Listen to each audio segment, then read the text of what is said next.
Hello guys, welcome back to another tutorial. Hit the bell icon button so that you don't miss out any tutorial. Hello, and welcome to this course on IoT security. In this first module, we're going to define IoT, or the Internet of Things, as it is not a formal industry term, and it can mean different things depending on who you ask. This course will cover fundamentals of both IoT and security, but ideally, you should have a basic concept of both. IoT. It stands for Internet of Things, where things are physical objects with IP addresses, and we should assume that they are connected to a network. They have some sort of input capability, such as a sensor, can receive and process data, and can also communicate with other IoT devices, generally without an intermediary.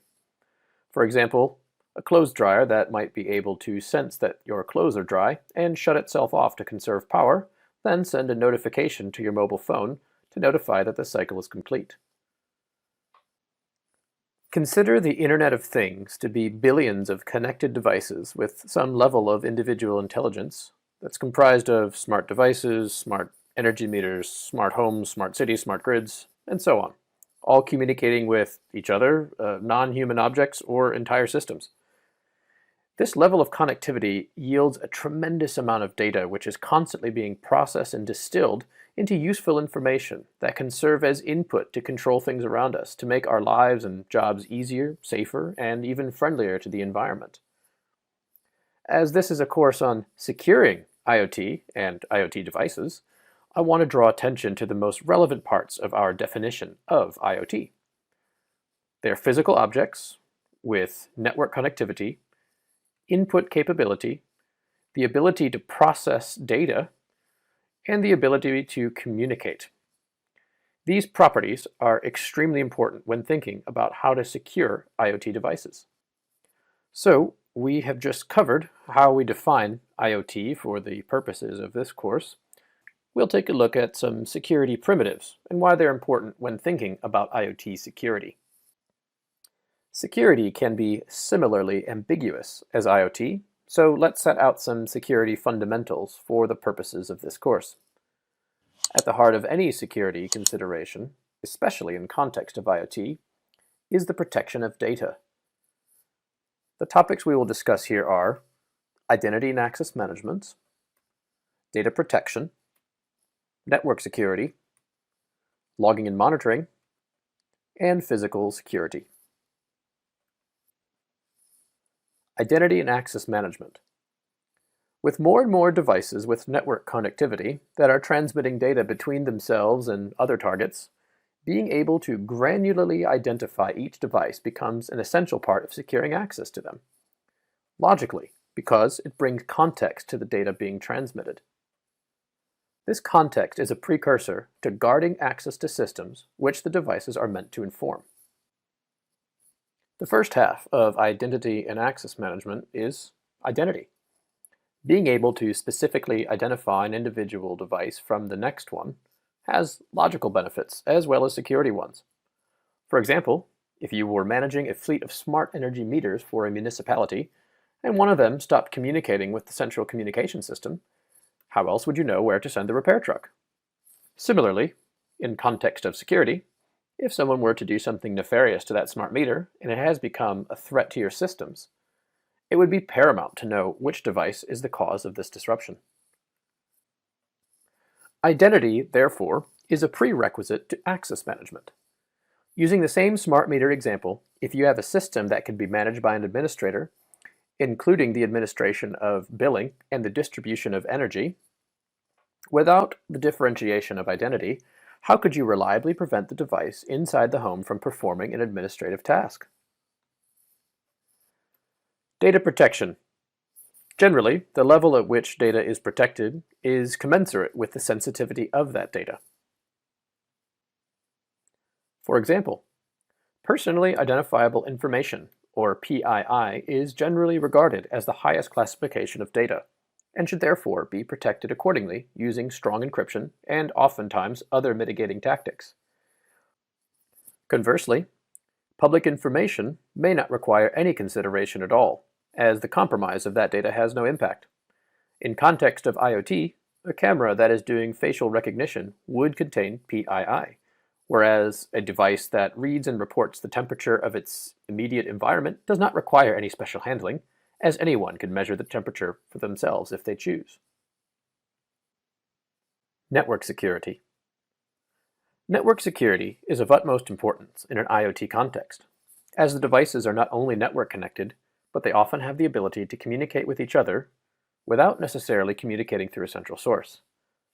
To complicate things further, depending on the nature and physical location of a device, this could be done over one or more networks, not all of them known or trusted.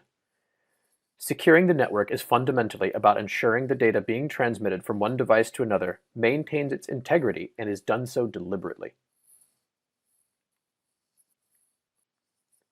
Logging and monitoring.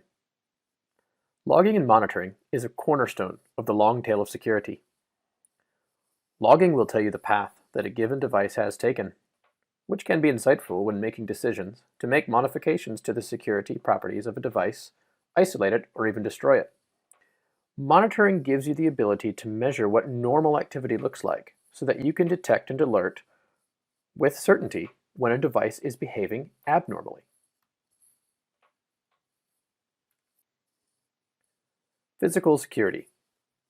As we have defined IoT as physical objects, we need to consider their physical security. Considering the low cost of most IoT devices, you could assume that the device itself is more or less expendable. That is not to say that we don't care for the safety of the device, but it does mean that there is a cost versus benefit judgment on how secure you make a device physically, as well as consideration for other mitigating security elements or techniques. For example, on the extreme end of physical security, you could use tamper-proof screws to hold devices together, or maybe even have the circuitry dipped in a non-conductive epoxy that, once dried, could never be accessed. But the cost of the device is only a fraction of what those mitigations will cost, and you have to secure hundreds or even thousands of devices, then you may want to look for other ways to ensure that the physical device is safe, or more sensibly, that a physical compromise of a device will not impact your overall security, or at least very little. This, in the security world, is what is known as the blast radius. It is most likely more sensible to think of mitigations to other aspects of your IoT device's physical environment before considering direct modifications to the hardware for the sake of security. For example, if you install smart light bulbs in your home, you should not need to ensure any device-level physical security measures, as it is assumed that the devices are within the physical boundaries of your private home, which we should also assume is locked and generally only accessible by individuals who have a key.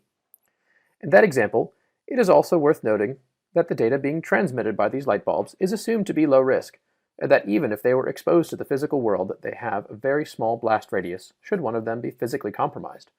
But more on that later in the course. So, instead of improving the physical security of individual devices, start thinking about ways to reduce the blast radius of a device that has been compromised. Now that you have a good idea of what your security priorities are, the next segment will cover what security challenges typical in IoT systems are relevant to the fundamentals I just discussed. I will surface the main security challenges that IoT faces. These security concepts I've just covered are not unique to IoT devices. In fact, they predate IoT entirely and have been around since the beginning of modern IT infrastructure. If we conceptually replace an IoT device with a server, the same principles apply. Identity and access management, data protection, network security, logging and monitoring, and physical security. So, if these things are already known, why do we even talk about security in an IoT context? Why can't we just apply what we have known about these topics to IoT devices and call it a day?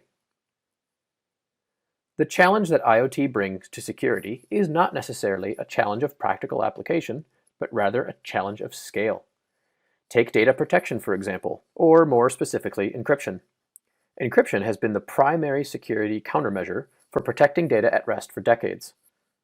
The computation and operation of encryption is so standard these days that it is all but an afterthought. Encryption is easy. It's the key management that becomes challenging at scale. If you're encrypting a hard disk on your server, You will likely have a single encryption key. That key is used to encrypt and decrypt the storage blocks once written to the disk. 2 disks, 2 keys. 10 disks, 10 keys. Now let's consider the magnitude of IoT. It is estimated that by 2020, now let's consider the magnitude of IoT. It is estimated that by 2030, there will be up to 125 billion devices that are connected to the internet. If only even 10% of those devices are carrying data worth encrypting, then there needs to be 12.5 billion unique keys. Not only do you need the keys, but you need to keep track of which keys encrypt and decrypt which devices. Couldn't you just use the same key on multiple devices? Sure, but that increases the blast radius of a single device.